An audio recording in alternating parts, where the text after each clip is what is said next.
آج ہم بات کرنے والے ہیں 12ویں صدی کے ایک ایسے عظیم صوفی بزرگ کی جنہوں نے تاریخ کے ایک انتہائی پرتشدد دور میں آنکھ کھولی، لیکن ان کا اپنا پیغام صرف اور صرف محبت اور امن کا تھا۔ خواجہ معین الدین چشتی کی زندگی، ان کی تعلیمات اور ان سے جڑی حیرت انگیز روایات کا یہ تفصیلی جائزہ واقعی بہت دلچسپ ہونے والا ہے۔ تو چلیے سیدھے اس شاندار سفر کا آغاز کرتے ہیں۔ جلدی سے اس سفر کے خاکے پر نظر ڈال لیتے ہیں۔ ہم اس پوری کہانی کو 5 حصوں میں سمجھیں گے۔ پہلے ان کی وہ شروعاتی زندگی جو تنازعات میں گزری، پھر ان کی بیداری کا راستہ، اس کے بعد چشتی فلسفہ کیا تھا، آگے چل کے اجمیر میں ان سے منسوب معجزات، اور آخر میں ان کا وہ لازوال وراثہ جو آج بھی موجود ہے۔ تو آتے ہیں اپنے پہلے حصے کی طرف، تنازعات کے سائے میں پرورش، 12ویں صدی کے خراسان کا پرتشدد پس منظر۔ ظاہر ہے کسی بھی شخصیت کے امن کے پیغام کو پوری طرح سمجھنے کے لیے پہلے ہمیں اس ہنگامے اور خون خرابے کو سمجھنا ہوگا جس میں ان کا بچپن گزرا۔ اگر ہم ان کی ابتدائی زندگی کی ٹائم لائن دیکھیں تو 1141 عیسوی میں یہ مشرقی فارس کے علاقے سیستان میں پیدا ہوئے۔ ان کا شجرہ نسب براہ راست پیغمبر اسلام سے ملتا ہے، لیکن زندگی میں مصائب نے بہت جلد انہیں گھیر لیا۔ صرف 16 سال کی عمر تھی جب ان کے والدین کا سایہ سر سے اٹھ گیا، اور ٹھیک اسی دوران وحشی تاتاریوں کے دردناک حملوں نے نیشاپور کے پورے علاقے کو تباہ و برباد کر کے رکھ دیا۔ یہ واقعی ایک انتہائی خوفناک دور تھا۔ اب یہاں یہ موازنہ صورتحال کو بالکل واضح کر دیتا ہے۔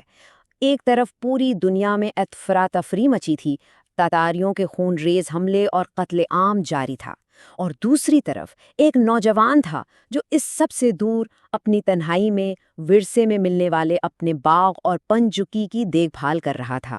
آس پاس کی اس تباہی نے انہیں دنیا سے اور دنیاوی زندگی سے شدت مایوس کر دیا تھا، اور دراصل یہی وہ مایوسی تھی جس نے ان کے لیے روحانیت کا دروازہ کھولا۔ اب ہم آتے ہیں دوسرے باب کی طرف، بیداری کا راستہ، ایک روحانی ملاقات اور مہم جوئی کا بلاوا۔ یہاں ایک بظاہر عام سی ملاقات ان کی زندگی کا دھارا ہمیشہ کے لیے بدلنے والی تھی۔ یہاں ایک بہت ہی مشہور روایت ملتی ہے۔ ایک دن وہ اپنے باغ میں کام کر رہے تھے کہ وہاں ایک مجذوب درویش شیخ ابراہیم قندوزی آئے۔ نوجوان معین الدین نے انتہائی احترام سے انہیں تازہ انگوروں کا ایک گچھا پیش کیا۔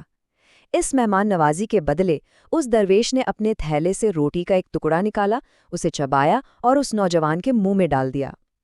کہا جاتا ہے کہ اس ایک لقمے سے ان پر روحانیت کا ایسا گہرا اثر ہوا کہ انہوں نے اسی وقت اپنی ساری جائیداد بیچ دی، سارا پیسہ غریبوں میں بانٹ دیا اور بس سب کچھ چھوڑ دیا۔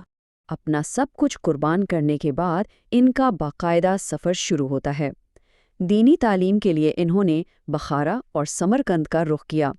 پھر ہارون کے قصبے میں ان کی ملاقات اپنے مرشد یعنی روحانی پیشوا خواجہ عثمان ہارونی سے ہوئی۔ ان کے ساتھ مکہ اور مدینہ گئے، حج ادا کیا، اور تاریخی حوالے بتاتے ہیں کہ مدینہ میں ہی انہیں ایک روحانی خواب کے ذریعے حکم ملا، جس کے بعد انہوں نے تاریکیوں کو مٹانے کے لیے ہندوستان کے شہر اجمیر کا رخ کیا۔ ذرا دیکھیے کہ یہ سفر کتنا کٹھن تھا۔ جب انہوں نے شاگردی اختیار کی تو ان کے مرشد نے یہ 4 مراحل پر مشتمل ایک سخت روحانی تربیت ان کے لیے مقرر کی۔ مکہ کی طرف رخ کر کے نماز پڑھنا، سورہ اخلاص کا 1000 بار ورد کرنا، آسمان کی طرف دیکھنا، اور پھر غریبوں میں سونے کے سکے تقسیم کرنا، یہ کوئی عام سبق نہیں تھا، بلکہ اپنے نفس کو مارنے اور انسانیت کی خدمت کرنے کی ایک انتہائی کٹھن عملی مشق تھی۔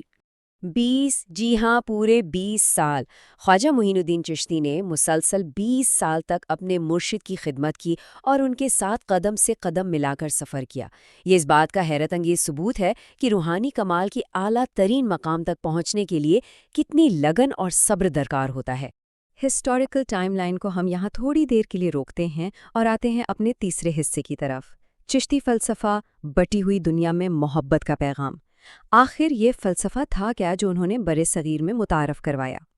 چشتی سلسلے کی بنیاد جس پیچیدہ اور گہرے صوفی تصور پر رکھی گئی اسے وحدت الوجود کہا جاتا ہے، یعنی خدا کے ساتھ وجود کی وحدانیت۔ آسان الفاظ میں اس کا مطلب ہے کہ روحانی تعلق اور اندر کی پاکی سب سے اہم ہے، اور یہ دنیا کی تمام مادی چیزوں، لالچ اور حتیٰ کہ ریاستی طاقت سے بھی بہت اوپر کی چیز ہے۔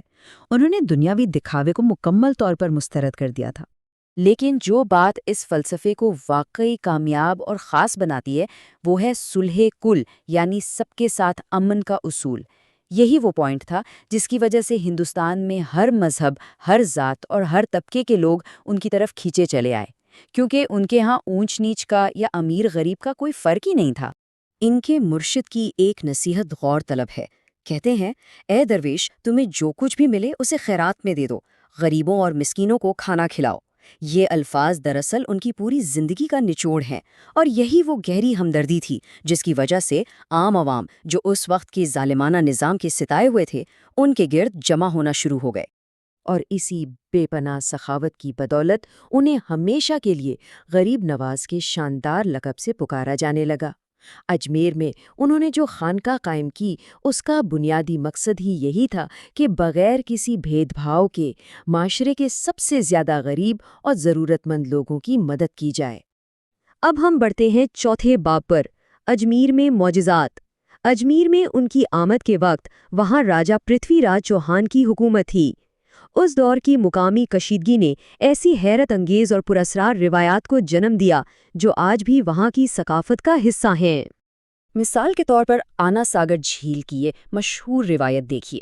روایات کہتی ہیں کہ جب راجہ کے فوجیوں نے ان کے پیروکاروں کو جھیل سے پانی لینے سے روکا تو خواجہ صاحب نے خود جا کر اپنے ایک چھوٹے سے کوزے میں پانی بھرا، اور بس روایت کے مطابق دیکھتے ہی دیکھتے پوری جھیل ایک دم سے، یعنی کہہ لیں کہ پراسرار طور پر بالکل سوکھ گئی۔ جب حکمرانوں کو اپنی غلطی کا احساس ہوا اور انہوں نے معافی مانگی تبھی پانی فوراً بحال ہوا۔ ایک اور بہت ہی سنسنی خیز داستان ان کے اور راجہ کے سب سے بڑے جادوگر اجے پال کے درمیان ہونے والے مقابلے کی ہے۔ روایات بتاتی ہیں کہ اجے پال نے اپنی ساری طاقت لگا کر اس بالکل نہتے اور پرامن صوفی پر زہریلے سانپوں، آگ کے طوفانوں اور مہلک چکروں سے حملہ کر دیا، لیکن اس کے تمام جادوئی وار مکمل طور پر ناکام رہے۔ اور اس داستان کا انجام اور بھی زیادہ حیران کن بتایا جاتا ہے۔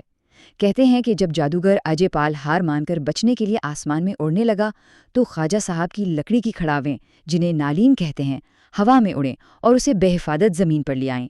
تاریخ بتاتی ہے کہ ان روایتوں اور معجزات کو دیکھ کر آخرکار خود اجے پال سمیت بے شمار مقامی لوگوں نے ان کے ہاتھ پر اسلام قبول کر لیا۔ اب ہم اپنے آخری حصے کی جانب بڑھ رہے ہیں، ایک لازوال ورثہ۔ 1236 عیسوی میں 97 سال کی عمر میں ان کا انتقال تو ہو گیا، لیکن ان کی کہانی وہاں ختم نہیں ہوئی، بلکہ ان کا ورثہ آج صدیوں بعد بھی پوری طرح زندہ ہے۔ آج ان کی آرام گاہ درگاہ اجمیر شریف عالمی سطح پر زیارت کا ایک ایسا مرکز ہے جہاں ہر سال لاکھوں کی تعداد میں لوگ آتے ہیں۔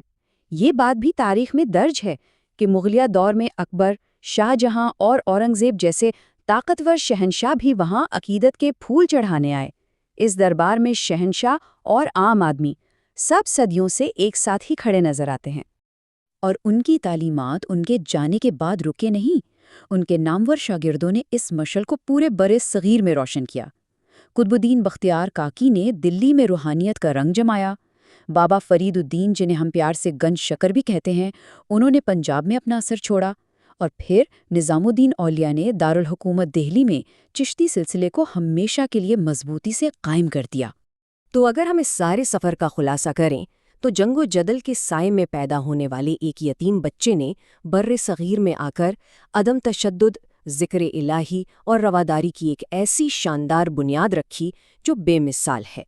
ان کا دیا ہوا عرس کا تہوار آج بھی لاکھوں لوگوں کو محبت کے ایک ہی پلیٹ فارم پر اکٹھا کر دیتا ہے۔ آخر میں اس گفتگو کو ختم کرنے سے پہلے ایک بہت ہی اہم سوال ہے جس پر ہم سب کو سوچنا چاہیے۔ آج کی اس افراتفری اور تنازعات میں بٹی ہوئی دنیا کو 12ویں صدی کے اس صوفی کے صلح کل یعنی سب کے ساتھ امن کے فلسفے سے کیا سیکھنے کو ملتا ہے؟ کیا اس میں ہمارے آج کے مسائل کا کوئی حل موجود ہے؟ اس پر سوچیے گا ضرور۔ ہمارا یہ تجزیہ دیکھنے کے لیے بہت بہت شکریہ۔